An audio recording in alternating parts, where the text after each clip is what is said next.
story of Hushpuppi is still coming back to life as Hushpuppi's ally Woodberry pleads guilty, and this guy is expected to pay back $8 million to his victim. I think that is a big story out there, and a lot of people are really, trending the story and talking about it. What will happen to the Hushpuppi right now? That is what some people are still asking. So I have to give you a hint on what is likely happening to Hushpuppi. Recently, an audio tape of Drake talking about how he made one dance with a person of whiskey is coming out to bear right now, and a lot of people are showing concern around that and saying yes, Oju Elegba remix is one of the biggest banger of whiskey in recent time. That is what they are saying because of the level of collaborations happening at that Oju Elegba. Before I dive into the story proper, I want to say thank you guys for watching our videos and thank you for the love so far. If you are new here, you can click the subscribe button below, the bell notification icon to always get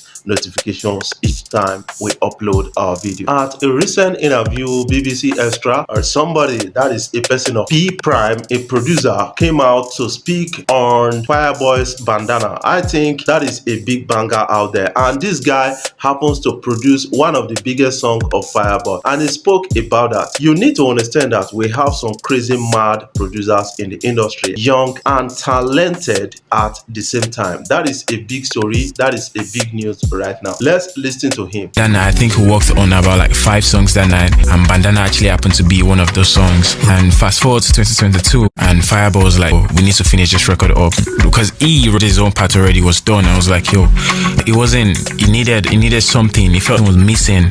So I was like, yo, actually play this for Ashake, and Ashake is gonna be on the song. I was like, oh, Z. And at the time, Ashake was YBN or like hopping and all of that. Yeah, Ashake sent his vocals. We had like back and forth with the mix up to like mix 10 or mix 11. Come on, perfection. Right now, that's on banging. Oh, glory be us.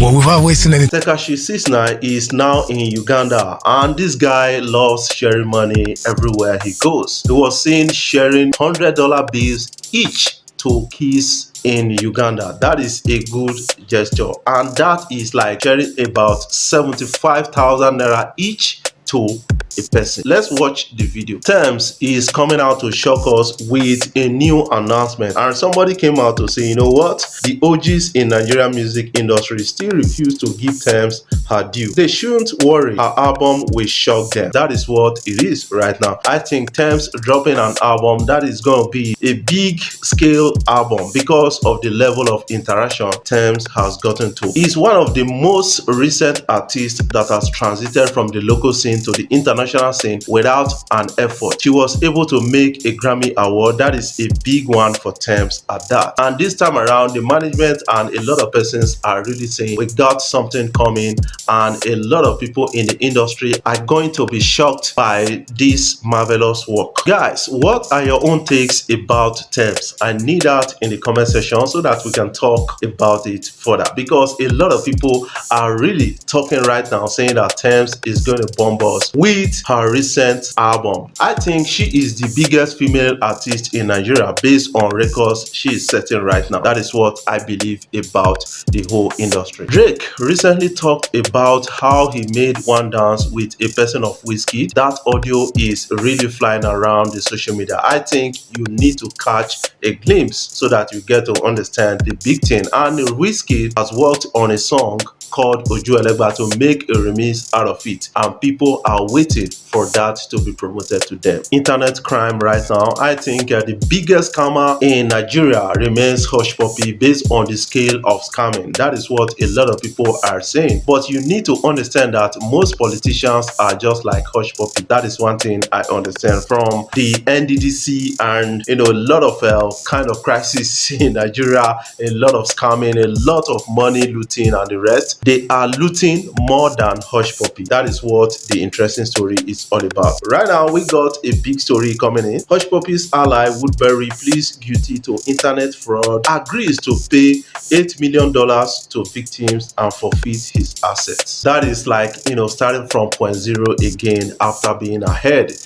Fraud is one thing that is not really okay. That is what a lot of people need to understand. But sometimes I understand that a situation may trigger fraud. fraud. In Nigeria right now, there's what we call situational drift, and that situational drift is pushing a lot of young people into fraud because unemployment, a lot of things are being difficult in Nigeria. The economy is harsh on them. The ecosystem is not supporting their creativity. That is one thing you need to understand about the whole industry right here. Let's talk about the Hushpuppi ally, who has now pleaded guilty and be paying $8 million to victim forfeiting his assets. That is a sad one for him. Notorious internet fraudster Olalekan Ponle, known as Woodberry, has entered a plea bargain with the US authorities, agreeing to surrender $8 million in proceeds of wire fraud as well as luxury cars and watches to the foreign government.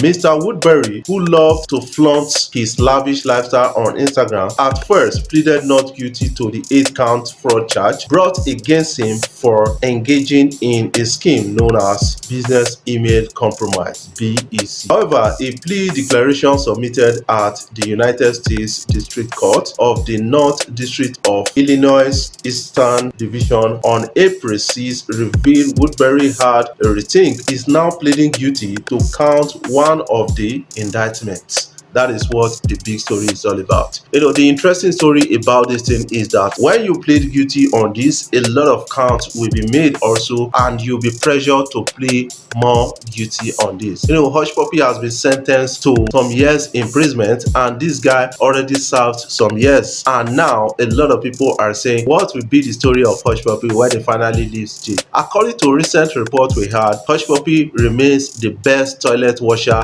in California jail, and people are really talking about that big story right now. From Gucci master to washing toilets, that is a humiliation of the highest order. Woodberry, who was arrested alongside Hushpuppi, has come out to say, man, you know what? If I say, now me commit this thing, see, take on $8 million, I forfeit my asset and the rest, and now he's going to face some jail term. Before we dive off, I want to say thank you guys for watching our videos, and thank you for the love so far. If you are new here, you can click the subscribe button below and the bell notification icon to always get notifications each time we upload our videos. WGN Investigates has the inside story of a cyber fraud scheme that duped a Chicago company into sending $15 million to an overseas scammer.